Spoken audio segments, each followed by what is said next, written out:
నాకు చాలా రోజులుగా సంతాన ప్రాప్తే లేదు.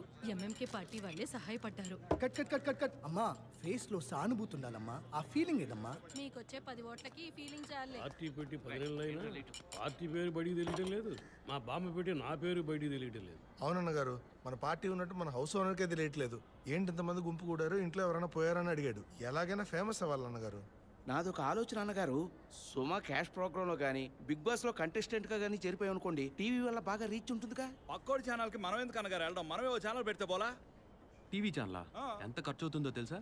అనుకోగానే మొదలు పెట్టడానికి ఇదేమన్నా యూట్యూబ్ ఛానలా? అది మొదలెట్టడానికి ఎంత ఖర్చు అవుతుంది? దానికి అసలు ఖర్చే ఉండదు అన్నగారు. ఒక ఈమెయిల్ ఐడి ఉంటే సరిపోతుంది. మరి ఎందుకు ఆలస్యం? 10,000 ఛానల్ మొదలెడదాం. అన్నగారు 10 లక్షల ఛానల్స్ కూడా స్టార్ట్ చేయొచ్చు. కానీ కంటెంట్ కావాలి. కంటెంట్ కంటెంటే కదా. టికెట్ ధర తగ్గించమని ధర్నా చేద్దాం. అది ఆపడానికి వచ్చిన సెలబ్రిటీస్ తో ఇంటర్వ్యూ చేద్దాం. ఎలా ఉంది? అదిరిపోవాలా? ఈ పోరాటాలు అవి ఇవి చేస్తే వైరల్ అవ్వలేమన్నగారు. గొడవలు, అల్లర్లు అవి మన కంటెంట్. ఒక విగ్రహాన్ని ఇనాగ్రేట్ చేయకుండా ఆర్కే బీచ్ దగ్గర కవర్ చేసి ఉంచారు కదా. వాట్ విగ్రహం మ్యాన్? అది ఎవరి విగ్రహం ఎవరికి తెలుసురా? ఆ విగ్రహాన్ని ఓపెన్ చేయమని ఒక పోరాటం చేద్దాం. ఆ పోరాటం అల్లర్లుగా మారి దొమ్మి అవ్వాలి. అల్లర్లు చేస్తే మనకేంటి అన్నగారు? ట్రెండింగ్ అనేది సీసా గేమ్ లాంటిది. పైనున్నోడిని పట్టుబట్టి మరీ ఎవడైతే కిందకి దింపుతాడో వాడే మళ్ళీ పైకొస్తాడు. ఇవాళ ఏపీ పోలీసులో టాప్ ట్రెండింగ్లో ఉన్నవాడు inspector Vijay Prakash. AP police trend అయిన ప్రతిసారి దాని వెనకున్న కారణం విజయ్ ప్రకాష్.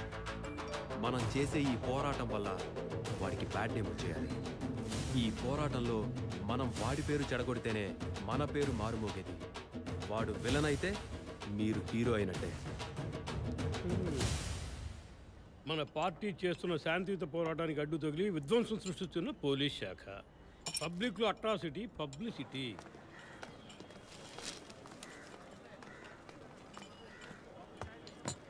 వాతావరణ సూచనలు ఏంటి? రేపు పెద్ద వాన కురవబోతుంది, ఉరుములు మెరుపులతో. ఎక్కడ కురవబోతుంది? టవర్ జంక్షన్ దగ్గర ఉన్న విగ్రహం ముందర. చూడవయ్యా, కొత్త పార్టీ, తక్కువ బడ్జెటే కానీ పోరాటం అద్దిరిపోవాలి. పక్కాగా ఫినిష్ చేద్దామన్నా. పోరాటానికి వచ్చేవాళ్ళు పవర్ఫుల్ గా ఉండాలా. అలాగని పోయినసార్లా మరీ మోసగాళ్ళని దించబోకురా. వాళ్ళని పోరాటం చేయమంటే పానేసుకొని మొహాన్ని వస్తున్నారు. పోలీసుని రెచ్చగొట్టడం ఆసామాసి విషయం కాదు. పోరాటం చేయడానికి మన దగ్గర మనుషులు ఉన్నారు, కానీ ఆయన రెచ్చగొట్టడానికి ఒక మనిషి కావాలి. మన కుర్రాడే ఫిలిప్స్ అని బాగా రెచ్చగొడతాడు. వీడా దొమ్మి చేసే మొహం ఈడితే. నీ మొహం కూడా గుడ్డమడి చేరుపుల కాలం ఉంది. ముసుకొచ్చి అల్కబాల్క పెట్ట పక్క అన్న చేసేద్దాం అన్న. మీరు ఎప్పుడు ఎక్కడికి రావాలో చెప్పేసేయండి, వచ్చేస్తాను. నన్నే ఈ బొడ్డనా కొడుకు భలే రెచ్చగొట్టాడే. ఆయన పేరేం చెప్పారు? విజయ్ ప్రకాష్. విజయ్ ప్రకాష్.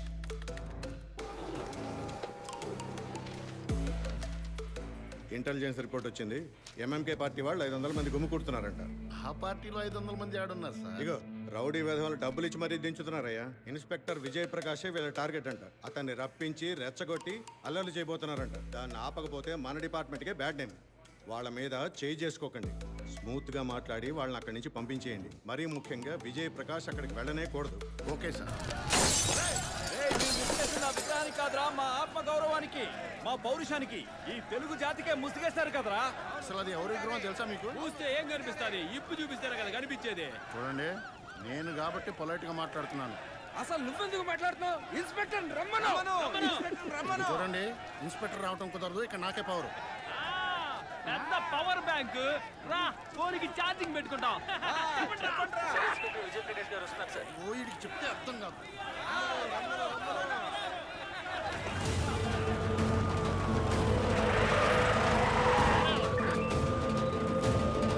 వచ్చేసారు. రావుతని ఎంత చెప్పారు కదా. ఉండమ్మా, ఈ బాబాయ్ మాట వినవా? నువ్వు రావద్దని చెప్పానుగా. నువ్వు దిగితే సిచ్యుయేషన్ అవుట్ ఆఫ్ కంట్రోల్ అవుతుంది. ప్రెస్ వాళ్ళు కూడా వచ్చారు. వెళ్ళిపో విజయ్. ప్రెస్ వాళ్ళందరూ వచ్చేసారా బాబాయ్? ఆల్ ఇండియా ఛానల్ నుంచి లోకల్ యూట్యూబ్ ఛానల్ వరకు అందరూ వచ్చారు. అనవసరంగా పేరు చెడగొట్టుకోకు. పేరు చెడగొట్టుకోవడం కాదు బాబాయ్, ఆపర్చునిటీ. పేరు హెడ్లైన్స్ కి ఎక్కేలా ఎంట్రీ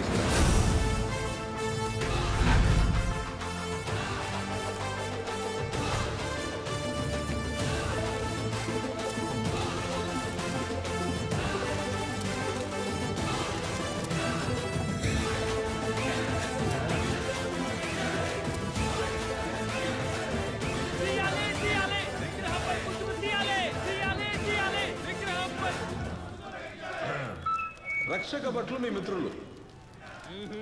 పోరాటం చేయడం మీ అందరి హక్కు. శాంతియుతంగా ఎవరిని ఇబ్బంది పెట్టకుండా పోరాటం చేసే వరకు పోలీసు వారే మీకు బందోబస్తుగా ఉంటారు. Please continue. మమ్మల్ని చూస్తుంటే శాంతియుతంగా పోరాటం చేసే వాళ్ళ కనిపిస్తున్నావా? ఈ బండ్లతాలు రాజస్థాన్ బాగొట్టింది మేమే. నేను చూడలేదే. నా కళ్ళతో చూడకుండా యాక్షన్ తీసుకోవడం కుదరదు కదా. ఏదో ఒకటి చేయండి మీరు, అప్పుడు చూద్దాం.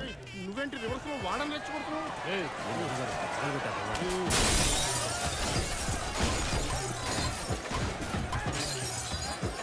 ఏం జాను, ఈ మధ్య మన గురించి రాయట్లేదంటే? ఏంట్రాడు పోరాటం ఆపకుండా పులిహోర కలుపుతున్నాడు. విజయ్, బస్సులు కూడా పగలగొడుతున్నారబ్బా. ఇది కూడా సెటప్. విజయ్, ఏదో ఒకటి చెయ్యబ్బా. మీరు ఎన్ని అల్లర్లు చేసి ఆయాసపడ్డా నష్టపోయిన ప్రజలు ఎవరైనా వచ్చి పోలీస్ డిపార్ట్మెంట్కి కంప్లైంట్ ఇచ్చే వరకు మేము ఏ యాక్షన్ తీసుకోలేము. మా చేతులు కట్టిపడవేశాయి. కానీ పోలీస్ వారి గౌరవానికి భంగం కలిగించే ఏమైనా చేస్తే కోపం కంట్రోల్ దాటిపోతుంది. ఇక మీ ఇష్టం. మీ ఇష్టం ఉంటే వాళ్ళు రెచ్చిపోతారు.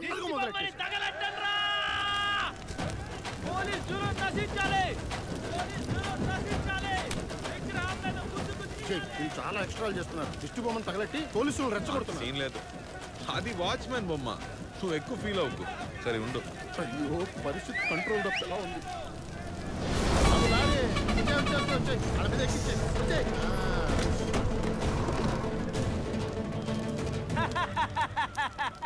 సునామీ వచ్చినా అందులో మేము స్విమ్మింగ్ చేస్తాం. ఈ రకం నీళ్ళ లారీ వేసుకొచ్చి మా అందరినీ చల్లా చెదరు చేస్తారట. మేమంతా ఆరని అగ్ని పర్వతం లాంటి వాళ్ళం. మా అన్నగారి కోసం అగ్నికి ఆహుతవుతాను. ఆ మాత్రం స్నానం చేయలేదా?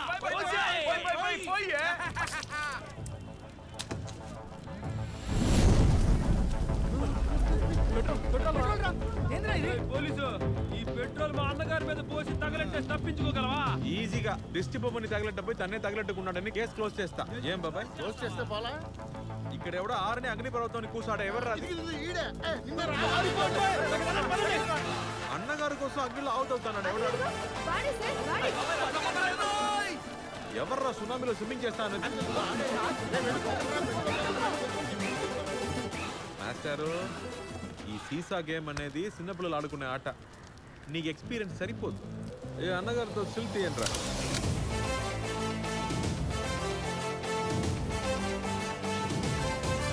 అరే వచ్చేసాడబాయో, వాయిస్తాడబాయో, చిరుతపులే అబ్బాయో, చీరేస్తాడబాయో, టిక్కలెట్టే 1000 మీల్స్ పెట్టచ్చు సార్. నీకెలాంటి టెంప్లెట్ కావాలి సార్? నాకే టెంప్లెట్ వద్దు బాబుజీ, నేనే టెంప్లెట్ అవ్వాలి. Illegal dams dispute China versus India. ఇన్ని వాయిదాల తర్వాత ఇవాళే ఈ కేసు ఫైనల్ హియరింగ్. ఇండియా తరపు కంప్లైంట్ ఏంటంటే ఇండియాకు వచ్చి చేరాల్సిన బ్రహ్మపుత్ర నది మీద ఇల్లీగల్ డ్యామ్స్ కట్టి నది ప్రవాహాన్ని ఆపివేస్తున్నారు. దీనికి చైనా ప్రతివాదన ఏంటి? Respected judges of the court, to be straight and honest, India is a leaking tap. Evidences for your evaluation. Indians వర్షం నీటిని దైవంతో సమానంగా చూస్తారు, కానీ ఆ నీటిని సేకరించటం వాళ్ళకి చేత కాదు. బ్రహ్మపుత్ర నదిని వాళ్ళు ఎఫిషియెంట్ గా యూజ్ చేసుకోవడం చేతగాక బే ఆఫ్ బెంగాల్లో పారేస్తున్నారు. కానీ మేము అక్కడ డ్యామ్ కట్టి ఎఫిషియెంట్ గా యూజ్ చేస్తే అది చూసి అసూయపడుతున్నారు. It's pure jealousy. Your Lordships, I do agree with the Chinese delegation, but that's a very poor attempt to insult India. Jealousy? ఒకరికి సొంతమైంది లాక్కుంటే నిలదీసి అడగడం అసూయ కాదు. ఇట్స్ ఆ రైట్. ఇండియన్స్కి నీళ్ళని పొదుపు చేయడం రాదు, యూజ్ చేయడం రాదని మీరు చూపించే ఎవిడెన్సెస్ అన్ని ఒక్కప్పటి కదా, పోయిన జనరేషన్తోనే అది పోయింది. India is a self sufficient self made country. వీళ్ళు చెప్తున్నట్టు మేము వాటర్ సిస్టంలో పోగానే ఉండేవాళ్ళం, కానీ ఇక మీదట అలా జరగదు. We have a new plan for water management. ప్రపంచంలో ఎన్నో దేశాల నుంచి వచ్చిన మీ అందరి ముందు నా కంపెనీ ఓయాసిస్ న్యూ ప్లాన్ని ఇండియా తరపున ప్రజెంట్ చేయడానికి నేను గర్విస్తున్నాను. One India, one pipeline. ఇండియాలోని నీటి వనరులు అక్కడక్కడ చెదురుమదురుగా ఉన్నాయి. వాటన్నిటినీ ఒకటిగా చేసి ఈవెన్గా డిస్ట్రిబ్యూట్ చేస్తాం. ఎడారులైనా, పంట భూములైనా, బీడు భూములైనా ఇండియాలోని ప్రతి ఇంటికి, ప్రతి ట్యాప్కి నీటిని తీసుకెళ్లి చేరవేయగల సింగిల్ యూనిఫైడ్ పైపింగ్ నెట్వర్క్. ఈ ప్రాజెక్ట్ ఫేజ్ 1 ఇండియాలోని దసరా హిల్స్లో ఆల్రెడీ స్టార్ట్ అయింది. కన్స్ట్రక్షన్ పూర్తయింది. నవంబర్ 15th నుంచి డిస్ట్రిబ్యూషన్ మొదలవుతుంది. ఇంకో 3 సంవత్సరాల్లో ఇండియా నలుమూలలా ఇలాంటి ఎన్నో బేస్లు క్రియేట్ అవుతాయి. We will be leaders of water management throughout the world. ప్రపంచానికి వాటర్ మేనేజ్మెంట్ అంటే ఏంటో నేర్పిస్తాం, including China. So I request the court to put a stay on the illegal dams that have been constructed by China. This court advises the People's Republic of China to sign a new treaty with India.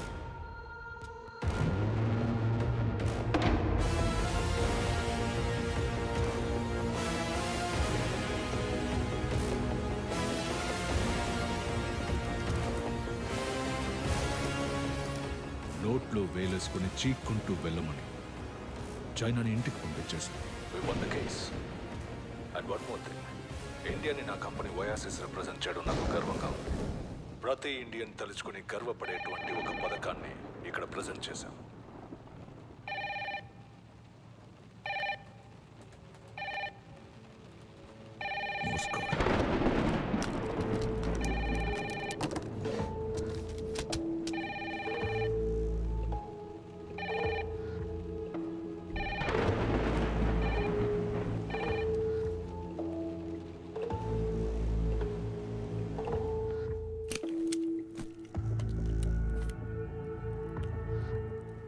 ఏమైపోయావు బుద్ధంకా? ఎన్ని రోజులు ఎక్కడికి వెళ్ళిపోయావు? రోజులు కాదు హెగ్డే, 28 సంవత్సరాలయ్యింది. రాథోర్ గెలిచాడు. ఇన్ని రోజులు ఇండియానే మోసం చేశాడు. ఇప్పుడు ప్రపంచాన్నే మోసం చేస్తున్నాడు. ప్రపంచానికి one India one pipe line అనేది ఒక వాటర్ డిస్ట్రిబ్యూషన్ నెట్వర్క్. కానీ నిజానికి ఇది మనకి వాటర్ని కంట్రోల్ చేసే నెట్వర్క్. Absolute total control. కప్ప నీటిలో పడినప్పుడు, వేడి పెంచుతున్నప్పుడు తను ఉరుకుతోందో కనిపెట్టలేక ఈదుతూ ఉంటుంది. సడన్ గా ఒకరోజు టపీమని చేస్తుంది. మన జనం కూడా అలాంటి వాళ్లే. ఈ one India one pipe line పెద్ద ప్రమాదం అని తెలుసుకోలేకపోతున్నారు. ఆ రాథోడ్ని సేవియర్ అనుకుంటున్నారు. కంప్లీట్ సిస్టమ్ రాథోడ్ కంట్రోల్లో ఉంది. వాటర్ ఇస్ బ్లూ గోల్డ్ అని అంటారు, కానీ ఇప్పుడు అది గోల్డ్ కాదు. అక్కడక్కడ చిన్న చిన్నవిగా చెరువులు ప్రవాహాలుగా స్కాటర్డ్ గా ఉన్నాయి. వాటిని మనం పైప్ లైన్ నెట్వర్క్ కి తీసుకొస్తాం. అప్పుడు ఎవరికి ఎంత నీళ్ళు ఇవ్వాలో మనమే డిసైడ్ చేస్తాం. వాటర్ ని గోల్డ్ చేయడం ఎలా అని చూస్తున్నారా? Water metre. ప్రతి ఇంట్లోనూ ఈబీ మీటర్ లాగా. ఆ మీటరే వాటర్ ని గోల్డ్ గా మారుస్తుంది. అన్ని డోర్లు అన్ని దారులు క్లోజ్ అయ్యాయి. ఇక కోర్టు మాత్రమే పీకలేవు. Everything is already fixed. ఇవన్నీ ఆగాలంటే అతను రావాలి. సర్దార్ రావాలి. నీకు కనిపించాడా? వెతుకుతున్నాను. ఇంకా బతికే ఉంటాడని నమ్ముతున్నాను. సర్దార్ బతికే ఉన్నా తను కోడ్ రెడ్ లేకుండా బయటికి రాడు. కోడ్ రెడ్ ఎక్కడుందో తెలుసు కదా, అది మనం తీసుకురాలేం. తీసుకురావక్కర్లేదు, కొట్టేయాలి. నువ్వు నేను ఆ పని చేయలేవు. దానికి ఒకరు కావాలి. సర్దార్ ఎక్కడున్నాడో నేను కనుక్కుంటాను. నువ్వు ఆ దొంగన పట్టుకో. విజయ్ బాబు విజయ్, నీ గర్ల్ ఫ్రెండ్ షాలు నా మీద కేసు పెట్టింది. ఏం కేసు? లాఠీని కింద తట్టి బండి ఆపే ప్రయత్నం చేసినందుకు, బలమైన ఆయుధం ఉపయోగించి వెళుతున్న వాహనాన్ని ఆపి లంచం తీసుకున్నానని కేసు పెట్టింది. 500 కూడా ఓ లంచమేనా? నా మీద కూడా దొంగతనం కేసు పెట్టిందబ్బా. పోలీసు అయినా నా మీద 5 కేసులు పెట్టింది. రేపో మాపో ఒక లాయర్ని పెళ్లి చేసుకుని ఎలా సుఖంగా ఉంటావు చెప్పు. తను నా గర్ల్ ఫ్రెండ్ అని మీరు ఫిక్స్ అయితే చాలా. మరి తను నువ్వు చెప్తేనే కామ్గా నీ మాట వింటుంది విజయ్. 6 నెలలు సస్పెండ్ చేస్తారు. నీ గర్ల్ ఫ్రెండ్ తో మనిషి అన్నవాడు ఎవడు మాట్లాడలేడు. కానీ నువ్వు మాట్లాడి సాల్వ్ చేయొచ్చు కదా. సరే మాట్లాడతానులే.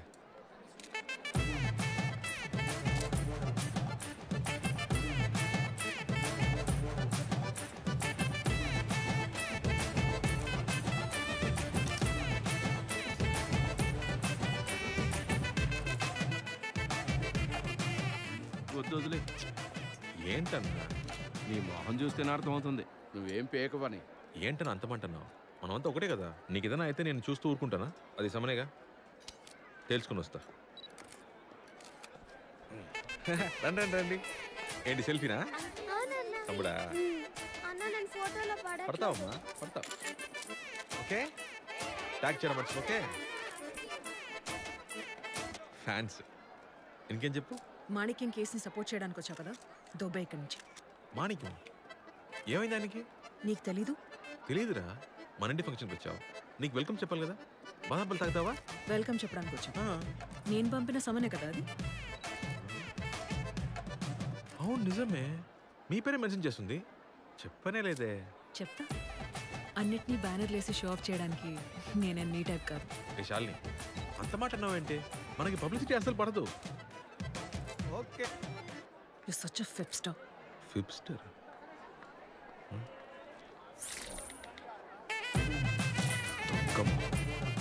చూడు చాలు, నువ్వెప్పుడు నన్ను తప్పుగానే అనుకుంటున్నావు. విజయ్, నేను నీకు చిన్నప్పటి నుంచి తెలుసు. తప్పు చేసే వాళ్ళకంటే తప్పు చేసే వాళ్ళకి వకాలతో పుచ్చుకునే వాళ్ళంటేనే నా పరమాశయం. ఇన్నేళ్ళగా చెప్తున్నా, నీకు ఇది బుడకెక్కలేదు కదా. నేనేం చెప్తున్నావు వినకుండా ఇష్టానికి మాట్లాడుతున్నావేంటి? నువ్వేం చెప్తున్నావో, నువ్వేం చెప్పాలనుకుంటున్నావో నాకు మొత్తం తెలుసు.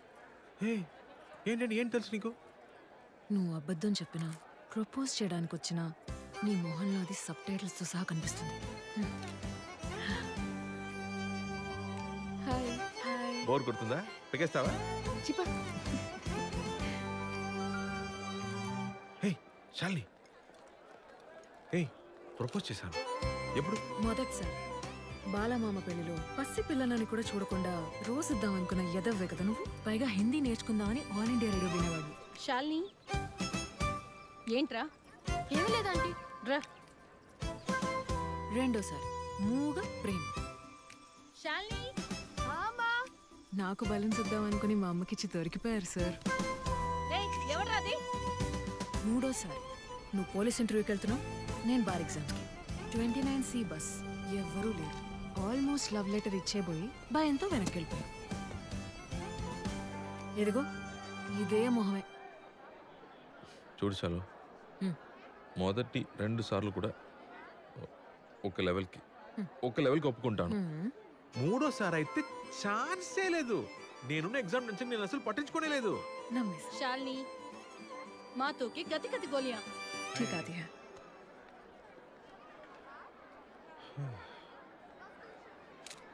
విజయ్ రండి. పర్లేదు మేడం. మీతో నించుంటే మేము ట్రెండ్ అవుతాం. వచ్చి నించోండి. Thank you. టేక్ కేర్ అమ్మా. Vijay, I need to talk to you actually. Come gentlemen, ఈయన మీకు తెలుసు కదా, ఇన్స్పెక్టర్ విజయ్ ప్రకాష్. లాస్ట్ 3 monthsగా 18 సార్లు #AP పోలీస్ అని ట్రెండ్ అయింది ఈయన వల్లే. Really proud of you. Thank you ma'am. మన అవుట్ రీచ్ ప్రోగ్రామ్కి ఇన్నే మ్యాస్కాట్గా పెట్టాలనుకుంటున్నాం. I think he should be the face of AP police. ఇతను ఫేస్ ఆఫ్ ఏపీ పోలీస్ అయితే మరి మేమంతా ఎవరు మ్యామ్? మేము ఈ డిపార్ట్మెంట్ కోసం చాలా అచీవ్ చేసాం and we really proud of it. ఈయన ప్రాపర్ హిస్టరీ తెలుసుకోకుండా ఈయన్ని ఫేస్ ఆఫ్ ది డిపార్ట్మెంట్ అని పొగడకండి. చాలా హర్టింగ్గా ఉంది. మా ఇంటి ఫంక్షన్ అంటున్నాడే, ఇది నిజంగా ఆయన ఇంటి ఫంక్షనేనా అని అడగండి. వీళ్ళ బాబు ఒక దేశద్రోహి, హంతకుడు. ఇలాంటోడిని డిపార్ట్మెంట్లో జాయిన్ చేసుకోవడమే తప్ప అనుకుంటుంటే మీరేంటి మేడం వీడిని పట్టుకొని ఫేస్ ఆఫ్ ది డిపార్ట్మెంట్ అంటారు? What a bloody shame. Sir function టైంలో ఇవన్నీ ఎందుకు సార్? విజయ్, మీరు వెళ్ళండి, వచ్చిన వాళ్ళని రిసీవ్ చేసుకోండి, వెళ్ళండి. ఇతని ఫ్యామిలీ గురించి ఏమైనా చెప్పమని. ఎంత పెద్ద దేశద్రోహమో తెలుసా? వీళ్ళ బాబు ఒక దేశద్రోహి. మీ అబ్బాయి ఒక దేశద్రోహి. వచ్చేయడానికి ఎంత డబ్బు తీసుకున్నావు? ఇతని ఫ్యామిలీ గురించి ఏమైనా చెప్పమని.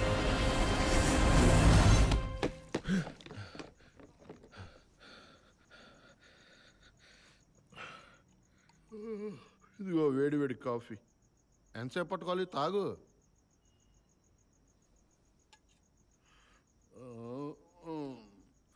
అరే వాడొక వేస్ట్ బఫూన్ గాడు.